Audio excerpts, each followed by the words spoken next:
Hi, Mr. Jones. I'm sorry for giving this to you after so long. But here's my U3 and U4 MCQ vid. Okay, so maybe you can't see, but as you see here, we have 3.1 expand.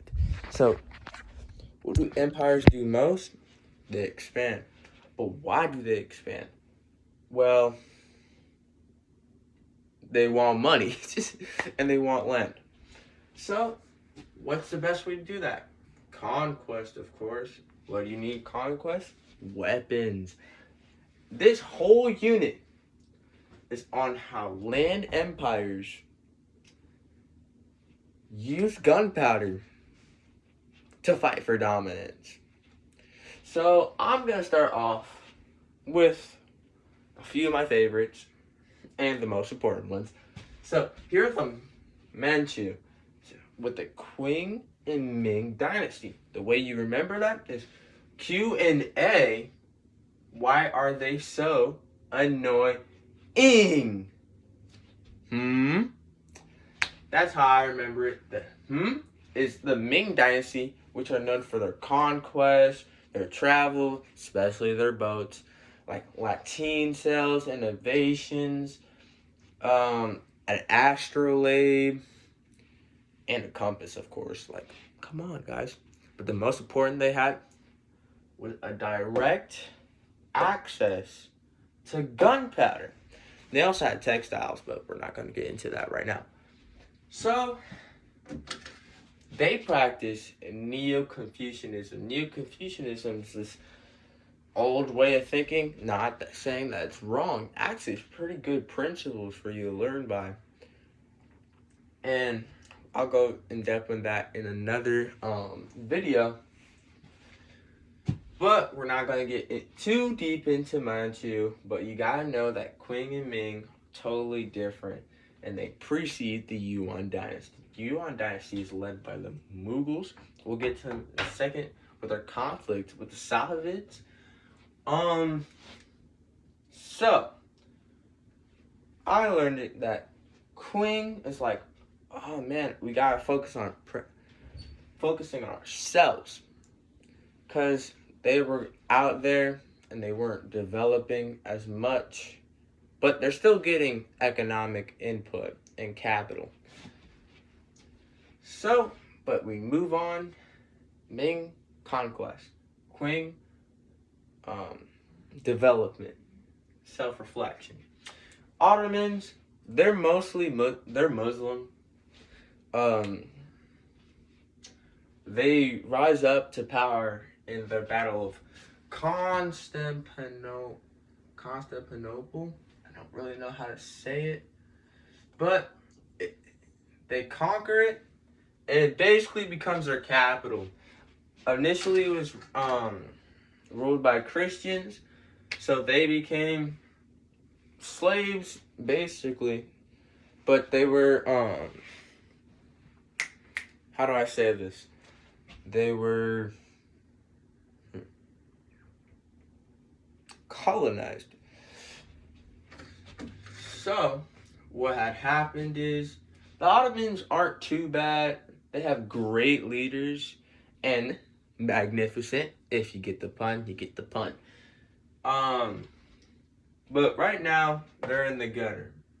Because their bureaucracy isn't doing so well. So what did they do? They decided that, hey, I'm going to take little kids and I'm going to train them in our bureaucracy. Cream of the crop, they become scholars and influentials.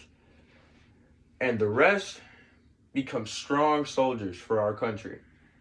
So they capture little Christian boys, they train them, and send them out to the world with being converted into Muslims. They got the warriors and they got the scholars. But the best thing about it is that it strengthened their bureaucracy by a ton. But let's not go too deep into that. But we gotta focus on their economy, right? So they have two processes. They had tax farming, and they had You could put debts in. So many people are in debt. But let's talk about tax farming. So tax farming is basically a sucky process in general for all the people who are living there. So let's go to basic stuff. Ottomans, they allowed their people to live in peace as long as they paid rent. They could live in their apartment. So what did they do? They went to the landowners, and they had representation of people, and they would basically do a bid. Whoever said they could get the most amount of money would be in charge of collecting the taxes. And what happened is they would tax more than what they said they needed to make a profit. That's disparity between rich and poor in this period. Okay, now that we've gone over Ottomans, let's go over, before I move on. So, there are two types of Muslims. There are Sunni and Shia. So Sunni is how I remember it. Is by the population votes on the next successor. While Shia believe that the successor should be determined by blood. And so the Safavids, as I remember them, hold on, I'm getting my slides ready.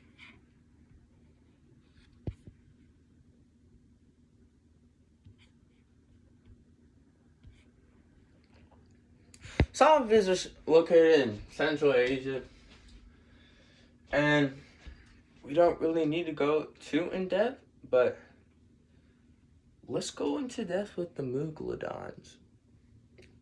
So, when you imagine the Mughals from period 2, they were excellent horse riders, excellent warriors.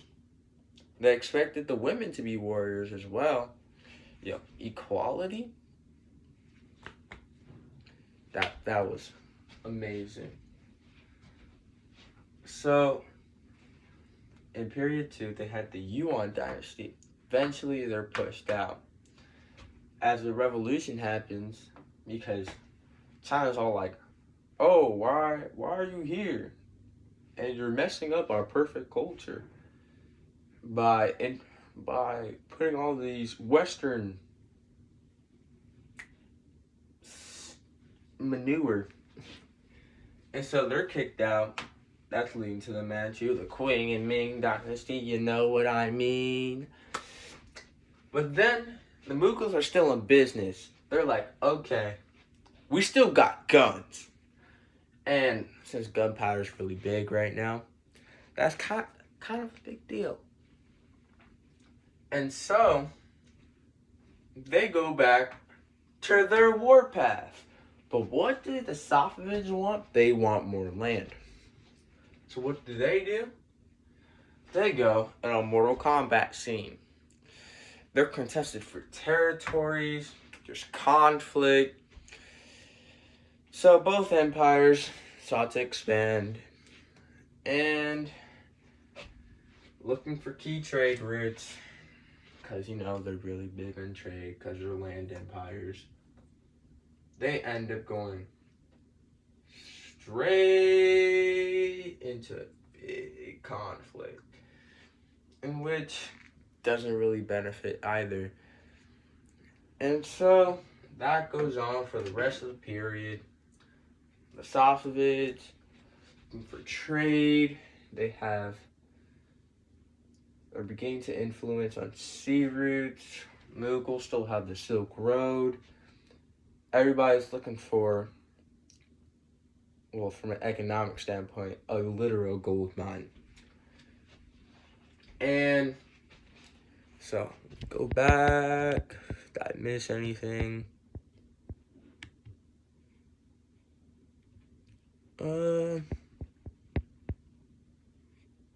Basically not. So, this is my 3.1. Let's see. What else you want me to talk about? Talk about the Mughal conflict, you know.